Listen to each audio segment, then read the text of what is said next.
الحمدللہ الحمدللہ رب العالمین والصلاة والسلام علی رسولہ الکریم اما بعد۔ مجبوری کے حالت میں کوئی آدمی سودی قرضہ لے سکتا ہے یا نہیں؟ بینک سے لون اور کسی اور سے سود کے طور پر پیسہ لے سکتا ہے یا نہیں؟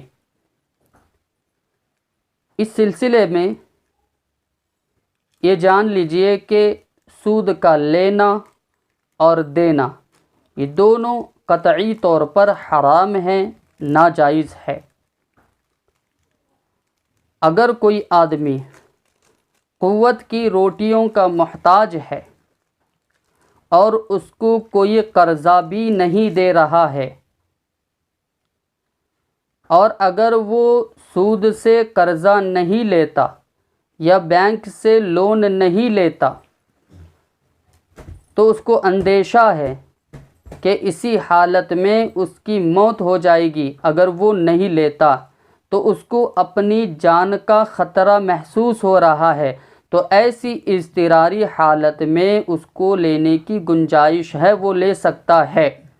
اگر کسی کی مجبوری یہ نہیں ہے کہ اس کی جان کو خطرہ نہیں ہے، تو محض اپنی کاروبار کو آگے بڑھانے کے لیے بینک سے لون لینا، اپنے کاروبار کو آگے چلانے کے لیے، کاروبار کو درست کرنے کے لیے اگر کوئی آدمی قرض لیتا ہے، سود سے بینک سے لون لیتا ہے، تو یہ دونوں صورتیں جائز نہیں ہیں بلکہ قطعی حرام ہیں، نہیں لینا چاہیے۔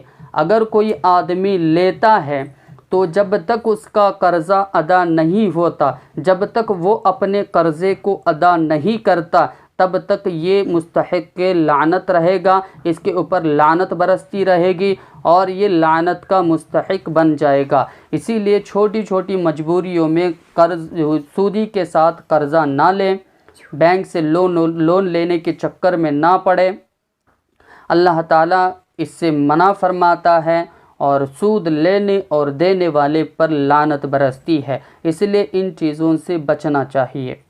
اور اسی طرح بینک سے قرض لے کر مکان کی تعمیر کرنا، اگر کوئی آدمی بینک سے لون لے کر اگر کوئی آدمی اپنے مکان کی تعمیر کرتا ہے تو یہ بھی ناجائز اور حرام ہے، کیونکہ سود کا لینا اور دینا دونوں جائز نہیں ہے، درست نہیں ہے بلکہ حرام ہے۔ اسی لیے مکان کی تعمیر کے لیے سود لینا نہیں چاہیے بلکہ اس سے پرہیز کرنا چاہیے، بچنا چاہیے۔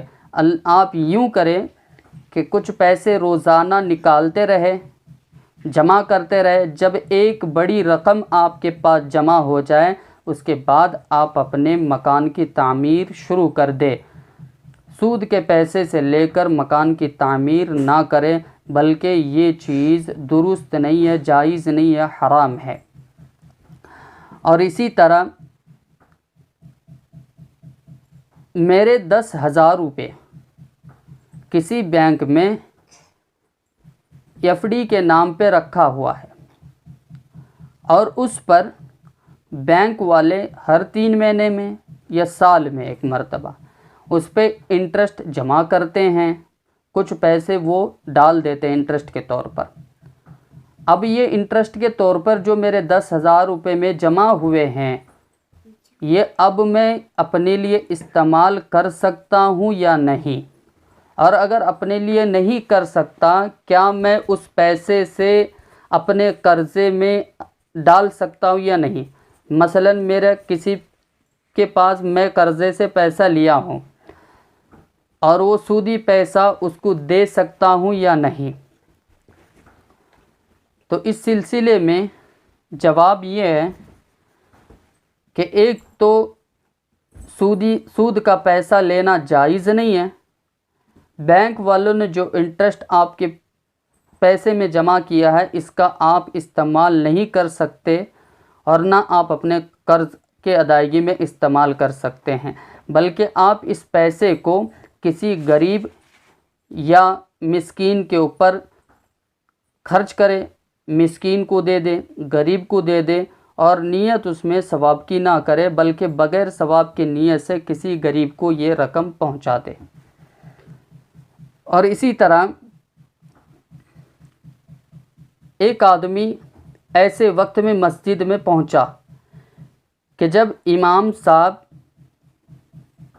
پہلی رکعت کے رکوع میں تھے۔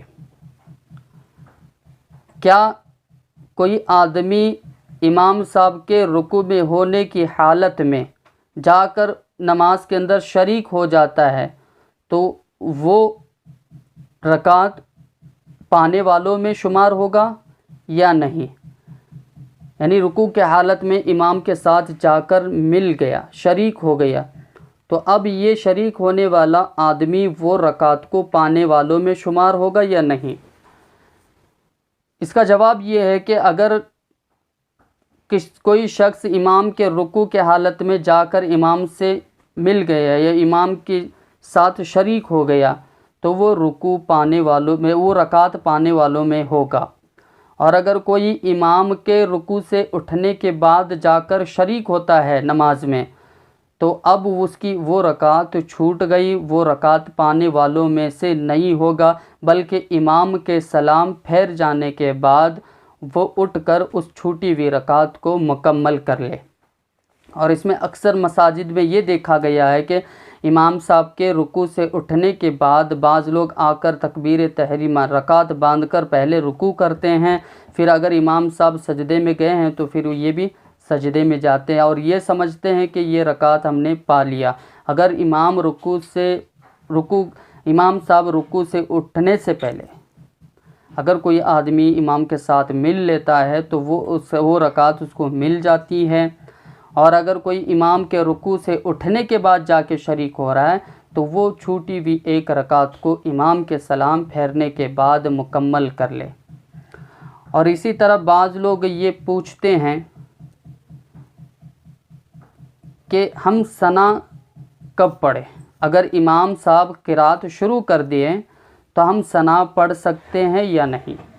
مثال کے طور پر امام صاحب نماز پڑھا رہے، قرات شروع کر چکے ہیں اور ایک آدمی آ کر شریک ہو رہا ہے تو شریک ہونے والا اب ثنا پڑھے گا یا نہیں پڑھے گا؟ اس کے بارے میں یہ ہے کہ اگر امام نے قرات شروع کر دی ہے تو اب ثنا نہ پڑھے بلکہ رکعت باندھ کر خاموش کھڑا ہو جائے، ثنا نہ پڑھے۔ اگر کسی کی رکعت چھوٹ گئی، ایک رکعت ہو گئی تھی، دوسری رکعت میں جا کر مل گیا تو اب وہ ثنا نہ پڑھے دوسری رکعت میں بلکہ امام کے سلام پھیر جانے کے بعد، اٹھنے کے بعد جیسی اپنی نماز شروع کرے گا تو اس وقت ثنا پڑھی جائے۔ اگر آپ بھی سوال پوچھنا چاہتے ہیں تو کمنٹ میں لکھ کر واضح طور پر سوال بھیج دیں، انشاءاللہ اس کا بھی جواب دیا جائے گا۔ وآخر الدعوانا ان الحمد للہ رب العالمین۔